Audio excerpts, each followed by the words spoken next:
I'm Tom Gentry, and this is Men Who Talk. It's brought to you by Begin Again Institute, a 2-week intensive program for men with intimacy disorders in Boulder, Colorado, where my friend and co-host Ed Tilton is the Chief Operations Officer. Ed and I wanted to have a series of conversations on some of the barriers we see that prevent men from living more authentic lives. We want to underscore the fact that healthy men do talk. We want to help men who often do struggle with intimacy be more true to themselves. And we want to help people who love men maybe understand them a little bit better. So please listen in, subscribe to the show, share this conversation with someone you love, and enjoy Men Who Talk. My name's Tom Gentry. I'm an addictions counselor and a recovery coach, a family coach, and a writer. And I had one podcast. Now I have 4, including this one all of a sudden. Men Who Talk with my buddy Ed Tilton, who is the Chief Operations Officer at Begin Again Institute in Boulder, Colorado, which is a program for men with intimacy disorders. So Ed and I wanted to create this series of conversations on men and intimacy and the various aspects of it and the things that contribute to, I guess, at large, men's difficulty with intimacy and connection. And I really think it starts with connection to self. And if you don't have that, then you can't have anything else. But so this week, the topic is on sizing each other up. And what I mean by that is that if you inhabit a man's body, most of the time, when we're going through life, encountering other men, just our instinct is to size them up to, who am I in reference to this guy? Where is he in the pecking order compared to me? Is he the leader? Should I lead him? Should we, and it's a survival thing. And I thought about this topic after reading this book called The Way of Men by a guy named Jack Donovan. And, I really like it. I thought there was a lot of good stuff in the book. I don't agree with everything he says in general, but I think he was right on with this part. And he talks about sort of fundamentally masculinity, where we really derive our sense of it is how we relate to other men. And he talks a lot about the basic unit of groups of people, of men especially, is, men kind of gather in gangs and, or small groups like that. And the kind of the first question we go through life asking when we encounter other people, again, going back to the survival thing, is he with me or is he against me? Is he part of us or is he part of them? And this Jack Donovan, he goes on to talk about how it's in our instincts to create like a system of security in our lives. And he talks about securing the perimeter, like protecting our lives with strong men, and how we begin to assemble that perimeter of protection is by asking, is he part of us or is he part of them? So I think just being aware that we think this way makes it a lot easier for guys to then relate to each other and kind of know what's going on when we meet somebody, or it kind of helps inform or helps us understand why we might feel the way we feel around certain men and not around others. and also how we feel about ourselves. So what are your thoughts on this, Ed? I think it starts with safety, as most things do with men in relationships. I'm trying to see, if you have my back, if you have my best interest, and Jack Donovan talks about this idea and this perspective around competition as just checking for competence. Like, are you, I'm going to challenge you or size you up just to make sure that, like, if somebody like me tried to attack, that you could defend. Mm-hmm.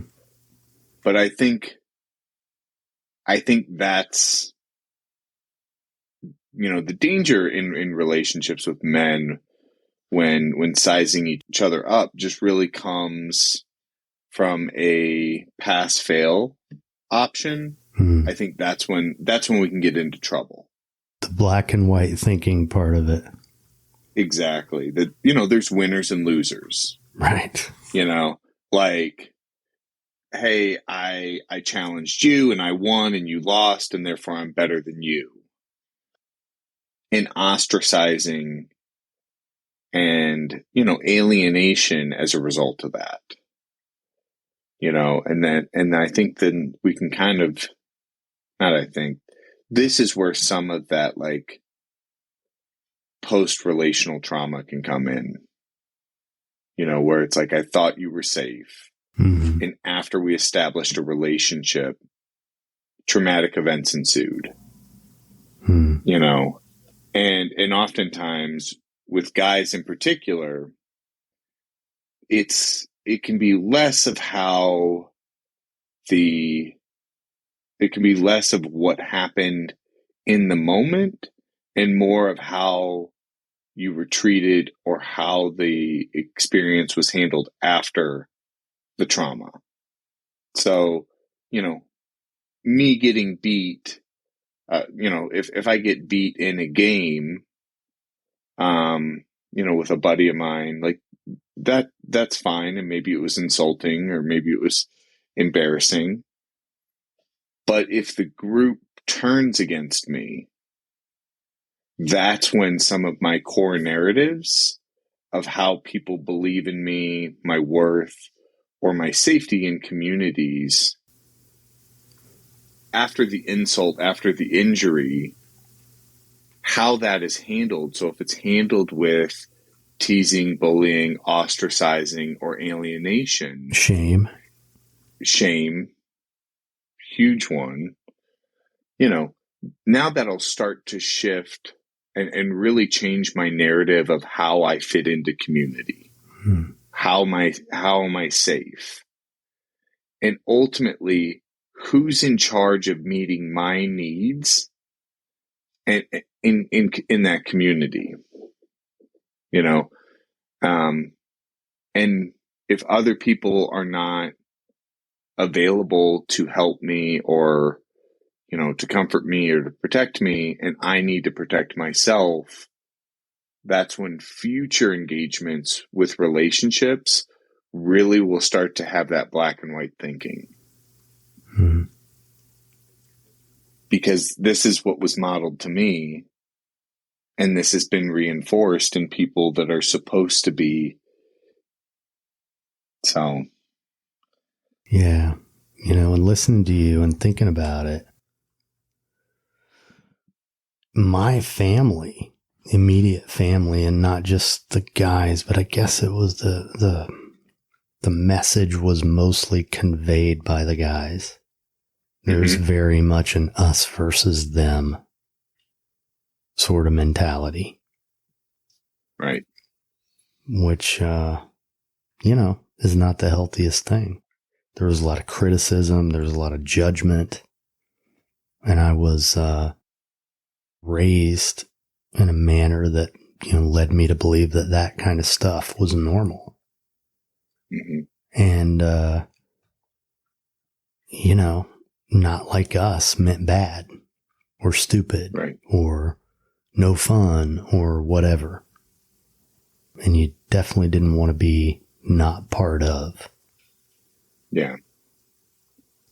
Well, and I think so oftentimes like that, and I'm glad you bring up the, the primary relationships or, the immediate family piece and how that perspective can get, what we would say is like, or how I would say it is like how that perspective, it becomes molded into my identity, and so we often say the term molded because these are values, opinions, and narratives that are pressed into my identity.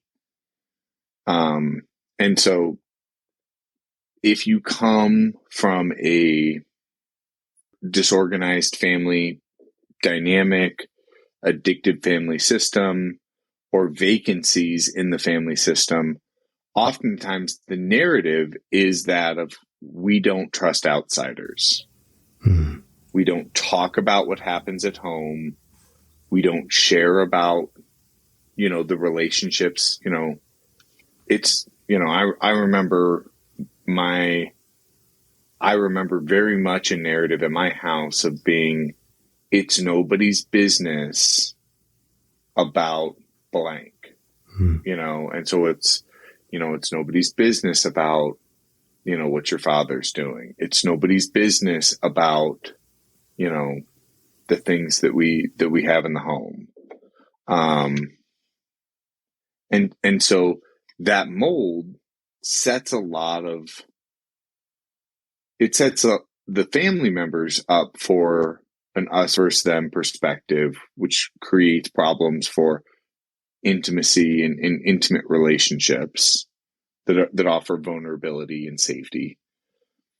But then I think when you also add in the perspective of competition and sizing up, it then adds like another layer of really kind of like setting the dynamics against authenticity in relationships. Yeah. And it one of the things that's interesting to me about this, having had, some life experience, is that it's so fundamental to us to size each other up and to, is he part of us? Is he part of them? And to want to have a sense of belonging with other men and to be us, Yet, for me, and I think it's probably true for a lot of guys, where I really was able to step into my own power was about being my own man. Yeah. And deciding for myself what my standards were and deciding for myself how I was going to lead my life and what it was going to be shaped like, what it was going to look like. That was all really empowering. And it's like, that is, that active sort of decisive thing is really important in terms of stepping into our masculinity and feeling like a man. Following doesn't really help that, I don't think. No. Now, being part of a team is different, but being a follower who's disempowered, that's emasculating. Well, and I think that, I want to comment on that, but then we actually have our first hand come up. So I'd like to invite Pete up here to get his perspective. But I believe strongly the piece that you're saying, which is if you are a follower, it's very hard to lead a life that you have purpose and passion in. And I think the sense of community, is really where men get to choose what works for them and what doesn't. Mm-hmm. Because you have to have a shared experience. I have to know the type of man that I'm going to be when I experience things in community. And I can say, I did not like the way that went down, and that's not who I am. Right. And to shape that. But let's, can you invite Pete up? I can. What's up, guys? What's up, Tom? Ed, thanks for the space. This is like God talking. You guys are talking about this now because, I mean, I'm looking at the topic, sizing each other up, and thanks for the comments so far, Tom and Ed. I'm learning a lot about this stuff, about guys sharing their feelings and talking about stuff. And for me, it's been absolutely debilitating. My jealousy. It's absolutely inhibiting me from living the best life I can. Of most of my friends who make a ton of money and have, huge homes and things and materials. And why don't I, and meanwhile I have everything I need more.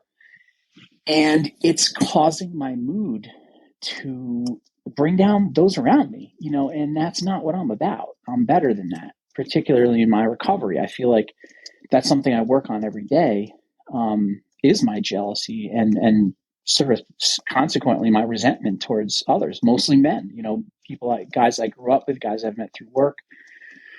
Yeah, guys I've met through sobriety. Like 3 of my best friends from AA are just immensely successful in the financial industry, which I'm in too, and I'm nowhere near them. But why should that bother me so much? Like, why should I be comparing myself to them and sizing them up? And then, as a result of all of that, being less of a man than I should be, and walking around moody and a curmudgeon. And literally, I found myself last night. I mean, I found my higher power September 2nd, 2017, when I put down a drink and a drug.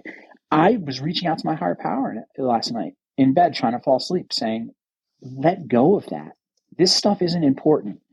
And behind a lot of those doors of those fancy homes and vacation pictures and all that are real life troubles, just like we all have. So I want to be the best person I can be, and I have to work at this. But I got to say, guys, it's really hard for me. It is, it has me thinking of a drink, and that's the end for me. That is the end. And I don't want this thing to end, right? I want this life to ride on as far as it can, and I want peace and serenity. And it's helping talking about this stuff, but man, is the jealousy getting me, guys. So thanks for listening. Yeah, I know for me, until I felt good about myself, and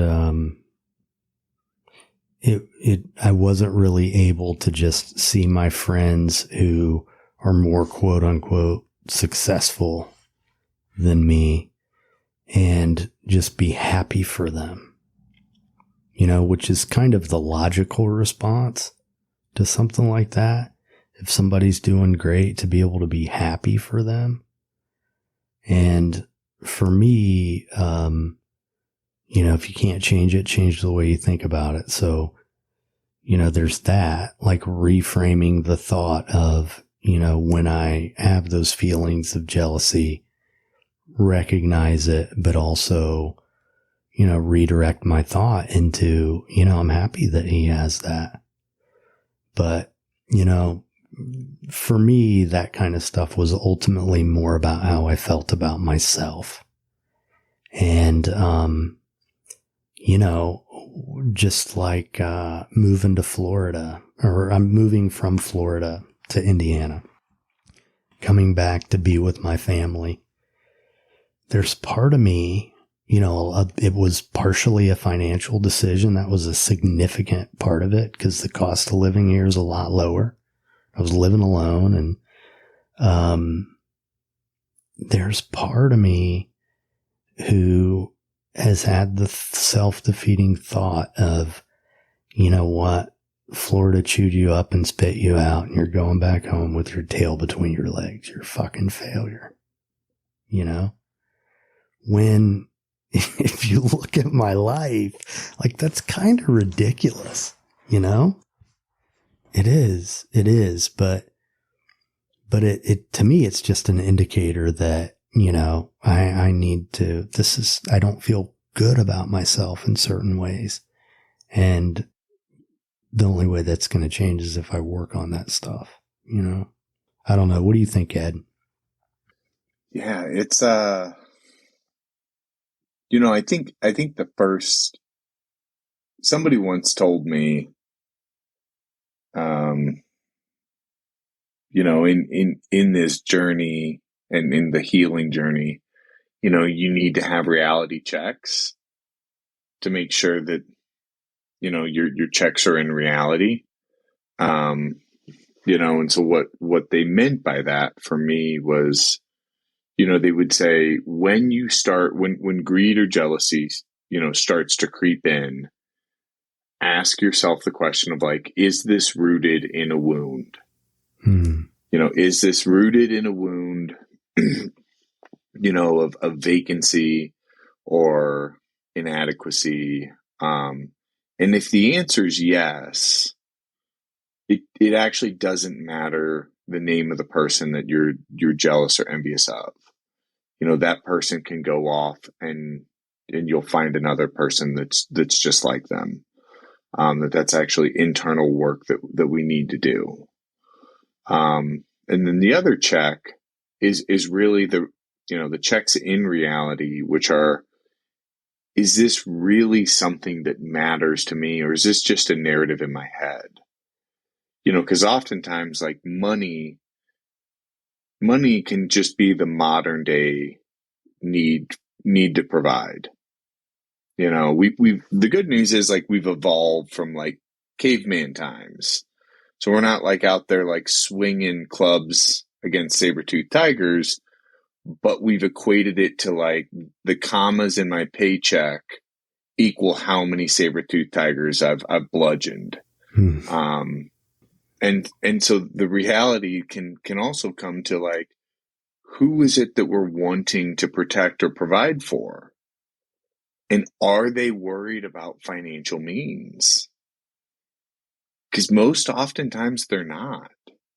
That this is a narrative that, similar to, you know, drinking, drugging, cross-addictive behavior, can like live in our head. And the way that we get back into reality are through these checks that we ourselves can write. So I don't know if that was helpful, but that's what was shared to me, and I offer it to you for free. That's super helpful. Super helpful. You know, this whole sizing each other up thing, I mean, what we're really talking about is status, right? Mm-hmm. And, you know, as men, we all want to feel relevant and important and, you know, to feel like we have a certain level of status and influence and respect.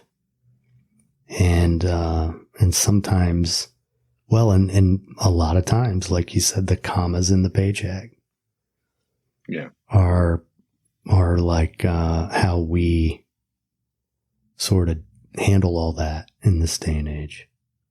You know, when really it's an oversimplification, you know, I mean, there are a lot of people who make a lot of money who, you know, aren't the greatest, you know, aren't good at anything, you know, I mean, you can make a lot of money and not be a good man or not necessarily be that good at something, you know? Well, I've worked with, and I know you've worked with guys that, you know, I almost call it the golden handcuffs. Mm-hmm. You know, these are guys that, you know, it's like intergenerational wealth, where they haven't ever been introduced as like Ed or Tom. They're introduced as like, you know, this is like Jeffrey so-and-so's like grandson. Mm-hmm. And so it's like the piece that you had said, which I think is super pivotal, is like, who's the man that you're going to be, or who's the man that you choose to be, can be so overshadowed with the narrative that was already written by your grandfather. Mm-hmm. Yeah. And what I have observed, and, you know, one of the things I want to say to Pete is, a big trap that we fall into as guys is we have these feelings of jealousy or anger or whatever. And then on top of it, we feel bad about ourselves for feeling it, right? So like we pile on. And I just want to say, like, give yourself a break, dude. You know, it doesn't make you a bad person to have feelings like this or to have this stuff come up. It's, you know, we're all feeling something. But another thing, I really like that Ed kind of went in the direction he did in terms of the intergenerational thing, because, you know, ultimately we don't feel good about ourselves unless we do it ourselves. Mm-hmm. And so, you know, I could, and I know this from having worked with people from all different walks of life, that, you know, people always have issues with money. It can be not enough. It can be plenty of it, you know, but we all have to figure it out, you know, and I know, like, I had a client one time who came from a family that owned a small business for generations, and, you know, they all worked there. And I mean, we all know people like this. And part of the deal with this guy is he had to get a job, or he had to volunteer, and he was smart and he was relatively good looking. You know, I mean, he was definitely capable and in his 40s. But every job he ever had, somebody gave to him.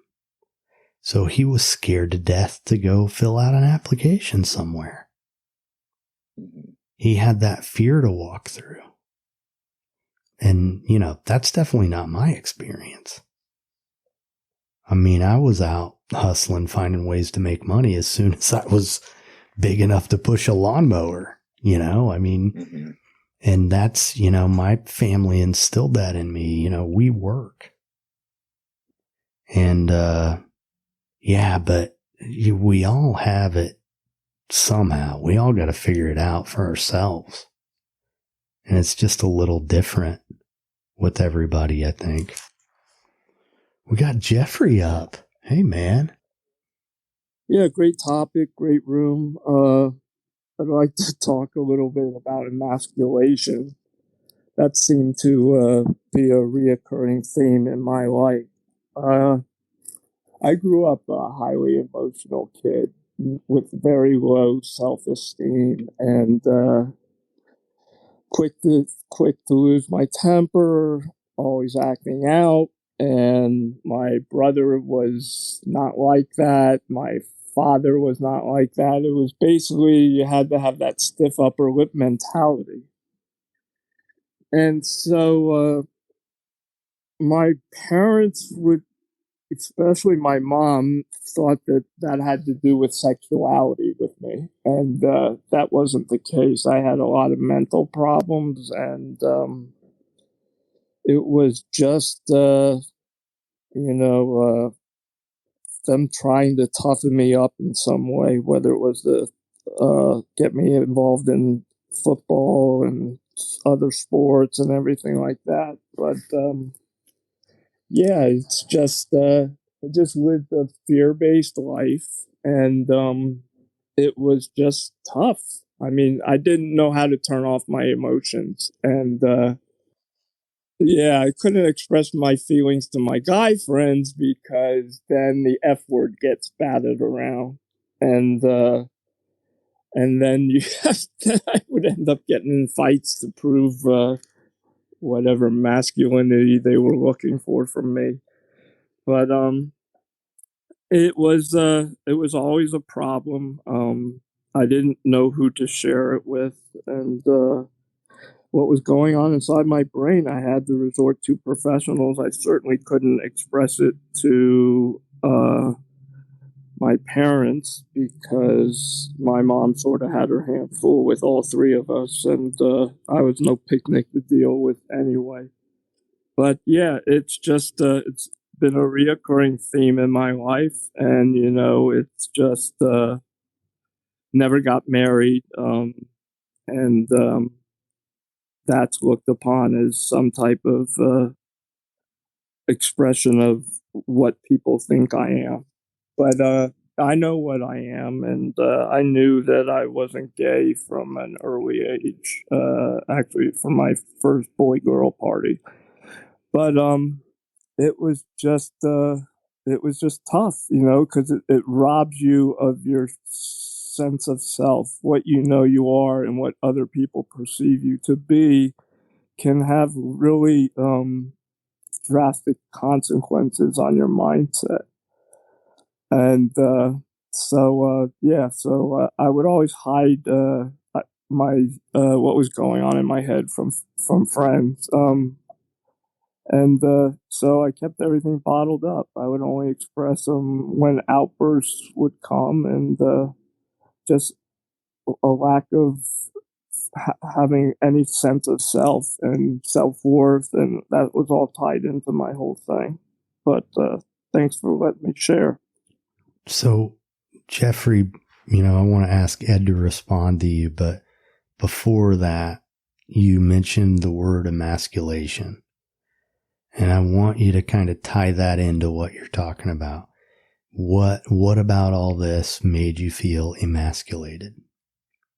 It just it made me feel like I wasn't what was perceived as a man should be.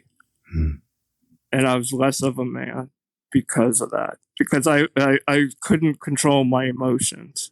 I couldn't. I saw my dad cry twice in my life, and that was at his father's funeral, and that was a very quick cry, and he immediately regained his composure. And then at my mom's funeral 4 years ago, and he did the same thing. It's like I was like bawling like a baby, and it was just a sad case of affairs. And my maternal grandfather was the same way. He just never showed emotion, and always was a pillar of strength. I guess a lot of it has to do with trying to make me feel weak. I knew I was emotionally weak, but it just robbed me of any sense of strength as a man, as what a man is supposed to be. It's like you can't show your feelings, you can't show your emotions. It was always tied in with sexuality. Good, thank you. Ed, what do you think, man? Jeffrey, I think so. I'm going to give you a book recommendation. Okay. That really, it helped me a lot, but it's called "It Didn't Start With You," and it's by Mark, and the last name is Wollynn. But it helps explain how inherited family trauma shapes who we are or how we see ourselves. And a lot of times that this is something that can be passed down unknowingly through something called epigenetics. And so like when I hear guys like you share, a lot of times there's this attachment that like you somehow were like a needy kid, or that you had like you had like bigger emotions than other people.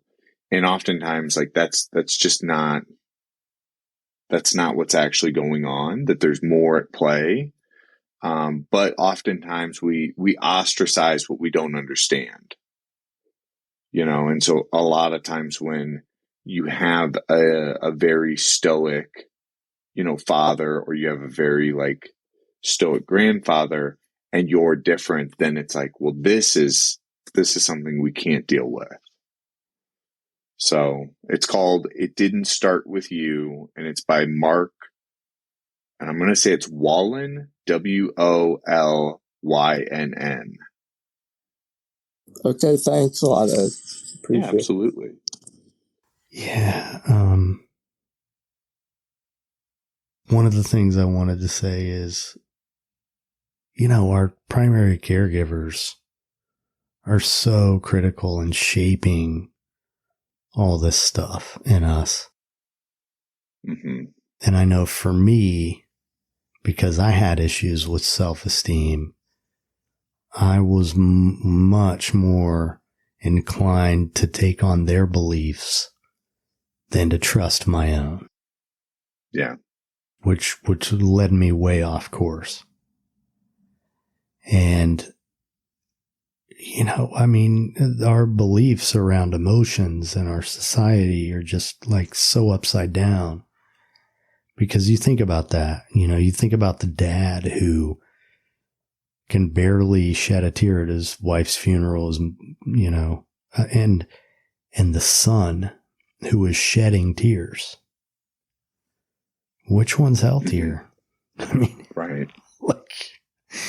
We need to mourn, and it actually takes more courage to just go through it. Yeah. Than it does to pretend it's not happening. Yeah. It's better for us, like, in every conceivable way. But if you're raised around people who don't have that muscle, don't have that ability because of, epigenetics or whatever, right, then their response to you doing it is going to be hostile. Yeah. We know, we do not want to deal with this because it's bringing up feelings for them, which they've been trained to bottle up. Mm-hmm. And I might not be able to keep my feelings bottled up if you don't keep your feelings bottled.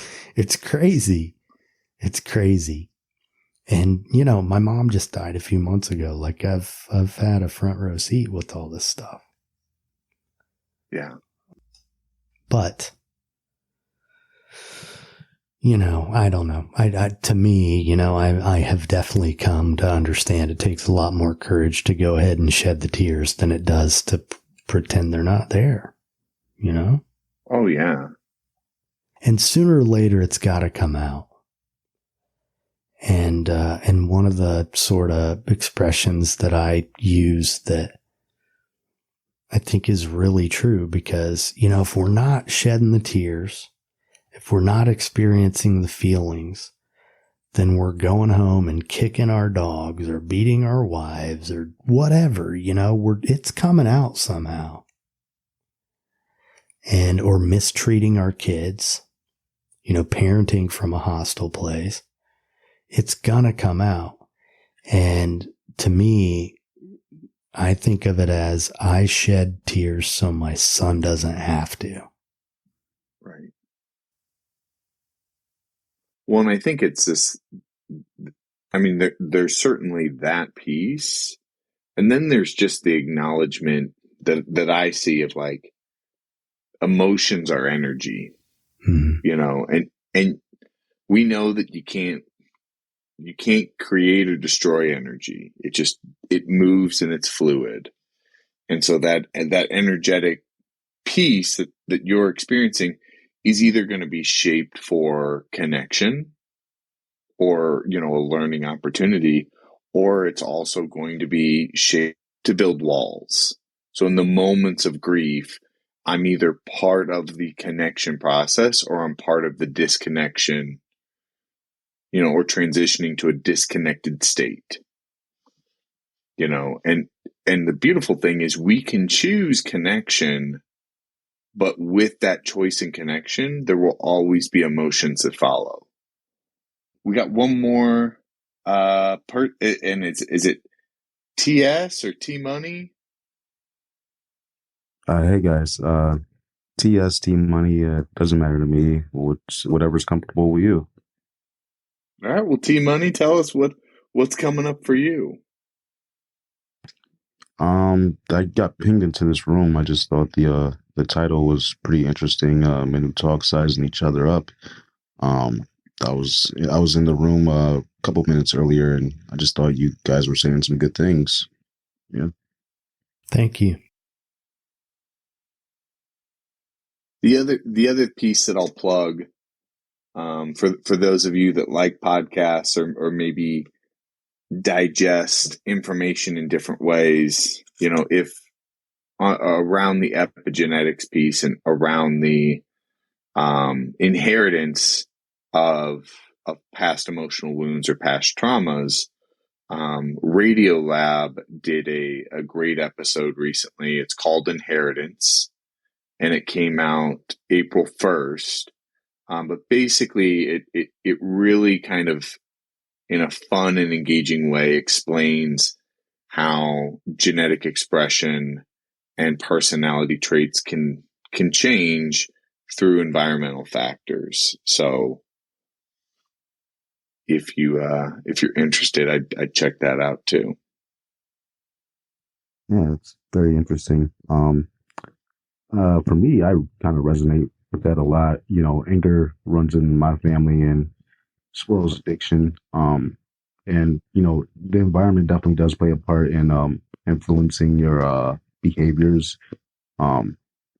So yeah, I think it's important to be aware of what you do and how you do it, and how you influence, how you get influenced. So yeah, I'll definitely check that out. What's it called again, Ed? The show itself is called Inheritance, or I should say the episode's called Inheritance. It's produced by Radiolab. And then, yeah, it's the most recent one that came out. Cool. But it looks at it from a number of different perspectives, and I think is probably, one of the bigger pieces when we start talking about relationships, connection, and community. The next piece is really looking at history. In order to understand how we got here, we have to understand, the steps that led up to where we are now. For me, it helped to start to really look at that. And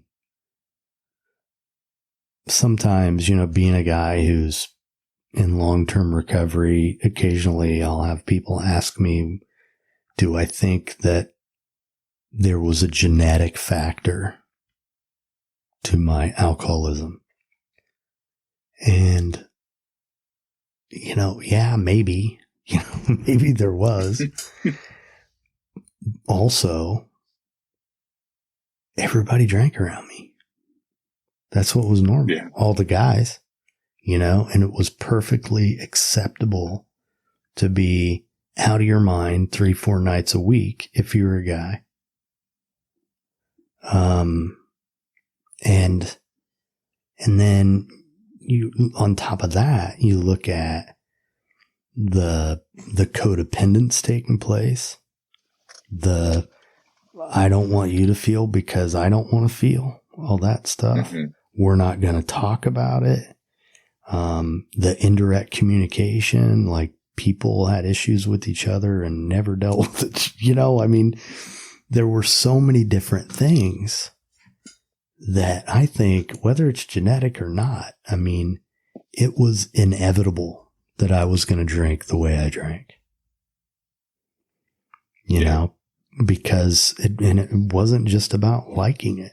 It was about, I didn't know how to deal with my emotions. Like Jeffrey was talking about, I didn't know really how to contain my emotions, or that's not true. I only knew how to contain my emotions. That's such an important piece that you recognize. Like, that's all I actually really knew how to do. Was to stuff. Yeah. Emotions are always in motion, right? You have to control your emotions. I would say so. Yeah, I guess I think of it as managing our relationship with our emotions. And, you know, the more clinical term is containment. Like, you know, I keep them in check until it's the appropriate time and place for them to be expressed among the right people, you know? Mm-hmm. So yeah, I think they always need to come out, but how we do it, you know, so what ends up happening is people do contain it, and that's all they do, contain it. And then one day they explode. Right. They might be violent. They might just embarrass themselves in front of a lot of people. They might be mean to waiters. You know, I mean, yeah. like, you know, it's always going to come out somehow. And I think, a really, really important part of it all is just to recognize that we are all emotional beings, and there's no such thing as not being emotional. Mm-hmm. That's just not the way it is. Yeah, I've yet to find a person that truly means like, I want to be alone. Like, I just want to be in a cabin in the middle of nowhere, that does not, you know, that if given a healthy alternative, wouldn't choose connection. You know, typically those people are saying like, I would, if given the opportunity to live in this environment with these emotions and these consequences, I'd prefer to be alone. But all of that is rooted in past woundings. Mm-hmm. You know, and I mean, I think there's the old phrase of like, you know, we repeat what we don't repair. Mm-hmm. You know, and so we might say that we're done with the emotions, but sometimes the emotions aren't done with us.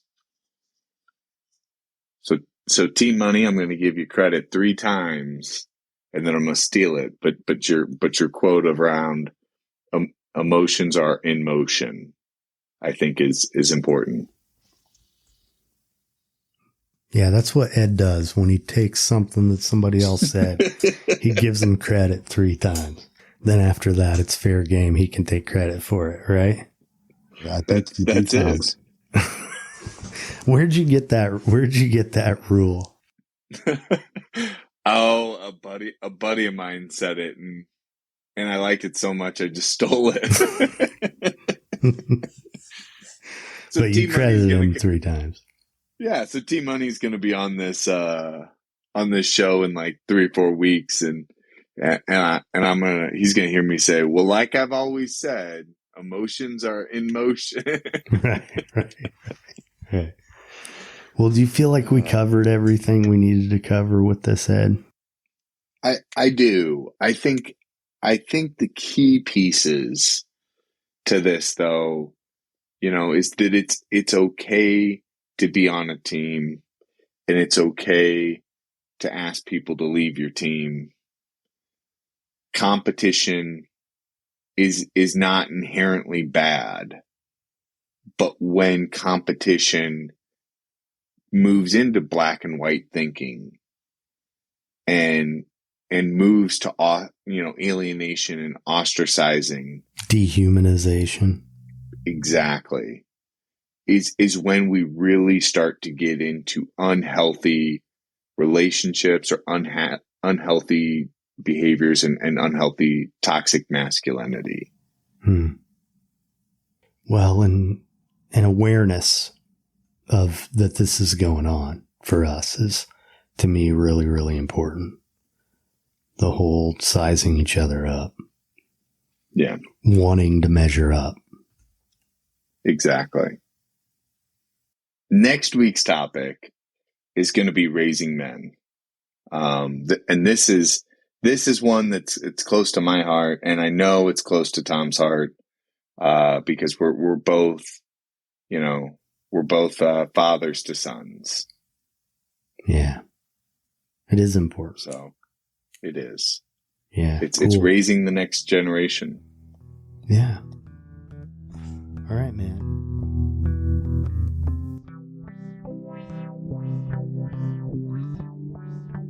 Be a man. Dress for success. Wear the pants in the relationship. Pull yourself up by your bootstraps. Give the shirt off your back, but don't lose your shirt. Are you really going to wear that shirt? Be a man. Be a ladies' man. Be the man at home. Make a man out of that kid. Sometimes you have to manhandle a situation to show them you're the man. Act like a man. Be the man at the gym. Is that all you can lift? Man up. Whoops. Man down. Be a man. Carry on. Carry your weight. Carry your water. Carry the ball across the goal line. Be a man. Take a chance. Take a risk. Take the job. Take the money. Don't take more than you give. Don't leak any crap. Be a man. Be the man at your job. Work like a man. Be successful. Hustle. A hardworking man is a happy man. Never send a boy to do a man's job. Be a man. Take it seriously. Take a joke. Never let him see you sweat. Drink like a man. Smoke like a man. Fight like a man. Be a man. Tough it out. Don't cry. Don't complain. Don't worry. And don't trust doctors. Die like a man.